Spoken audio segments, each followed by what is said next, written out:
नमस्कार। आज हम एक बहुत ही कह सकते हैं दिलचस्प प्रसंग की गहराइयों में उतर रहे हैं। इसे अक्सर दुनिया का पहला प्रेम पत्र कहा जाता है। हमारे पास जो स्रोत हैं वो देवी रुक्मिणी द्वारा भगवान श्री कृष्ण को भेजे गए एक संदेश पर केंद्रित हैं। जी हाँ। और ये देखना रोचक है कि कैसे वो एक संदेश या पत्र कह लीजिए, उसने सिर्फ दो लोगों के जीवन को नहीं बदला, बल्कि पूरी पौराणिक कथा की दिशा ही बदल दी। बिल्कुल। तो चलिए इस कहानी के ताने बाने को थोड़ा समझते हैं। मतलब इसका संदर्भ क्या था, उस संदेश में ऐसा क्या खास था और फिर हुआ क्या। दिलचस्प बात यह है, जैसा आपने कहा, स्रोत इसे सिर्फ प्रेम कहानी नहीं मानते हैं, बल्कि इसे श्रद्धा, असाधारण साहस और गहरे समर्पण की गाथा के रूप में देखते हैं। सही कहा। और इन स्रोतों को देखने पर यह बिल्कुल साफ होता है कि कैसे उस संवाद ने, उस पत्र ने घटनाओं को एक नई दिशा दी। हम देखेंगे कि स्रोत इसके गहरे अर्थों को कैसे सामने रखते हैं। तो कहानी की शुरुआत होती है विदर्भ नरेश भीष्मक की पुत्री राजकुमारी रुक्मिणी से। ऐसा कहा जाता है, मतलब स्रोतों के अनुसार, कि उन्होंने बचपन से ही श्री कृष्ण की लीलाएं सुनी थीं, उनकी वीरता, उनके सौंदर्य के बारे में, और बिना उन्हें देखे ही मन उन्हें अपना पति मान लिया था। हाँ, और ये वाला पॉइंट महत्वपूर्ण है। ये जो शुरुआती समर्पण है ना, स्रोत बताते हैं कि ये सिर्फ एक तरह का आकर्षण नहीं था, ये गहरी श्रद्धा थी, एक आध्यात्मिक आस्था, और यही दृढ़ विश्वास उनके अगले और ज्यादा साहसिक कदम का आधार बना। और वो कदम उठाना जरूरी भी हो गया था, क्योंकि एक बड़ी बाधा थी। उनका विवाह उनकी मर्जी के खिलाफ जबरदस्ती शिशुपाल से तय कर दिया गया था। तो ऐसी कठिन परिस्थिति में उन्होंने एक बहुत हिम्मत वाला कदम उठाया। बिल्कुल, यहीं उनका वो साहस दिखता है जिसे स्रोत बार बार रेखांकित करते हैं। मतलब उन्होंने सिर्फ नियति को स्वीकार नहीं किया, बल्कि स्थिति को बदलने की कोशिश की। एक भरोसेमंद ब्राह्मण के जरिए श्री कृष्ण तक अपना संदेश पहुंचाया, गुप्त रूप से। उस जमाने के हिसाब से सोचें तो ये अपने आप में एक बहुत बड़ा क्रांतिकारी कदम था। हाँ बिल्कुल, और उस संदेश का भाव वो भी कमाल का है।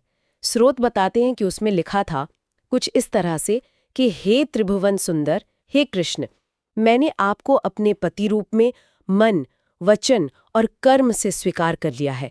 आप यहाँ आकर मुझे स्वीकार करें, इससे पहले कि शिशुपाल मुझे छू भी सके। सिंह का भाग सियार ले जाए, ऐसा नहीं होना चाहिए।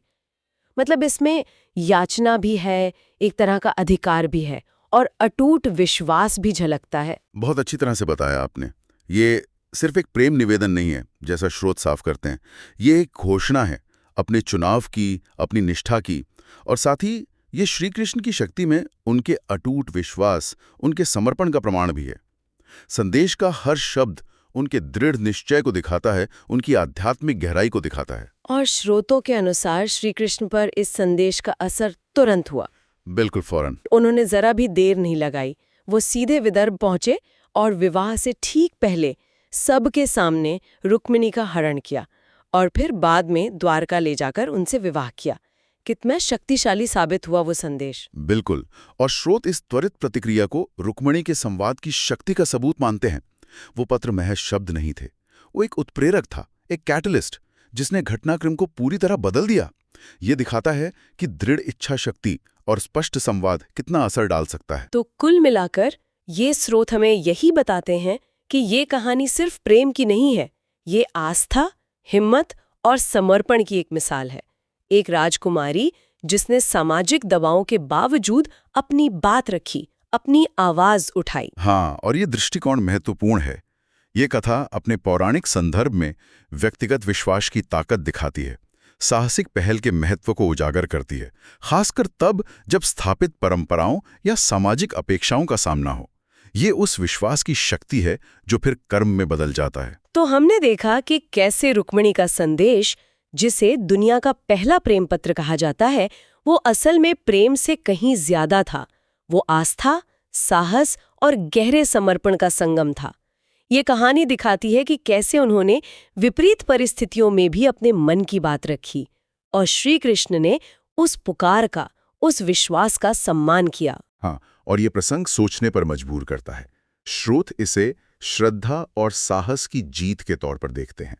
तो सवाल ये उठता है कि आज के संदर्भ में व्यक्तिगत विश्वास और सीधे संवाद की ऐसी शक्ति को कैसे देखा जाए, खासकर जब किसी व्यक्ति को स्थापित व्यवस्थाओं या उम्मीदों का सामना करना पड़ता है।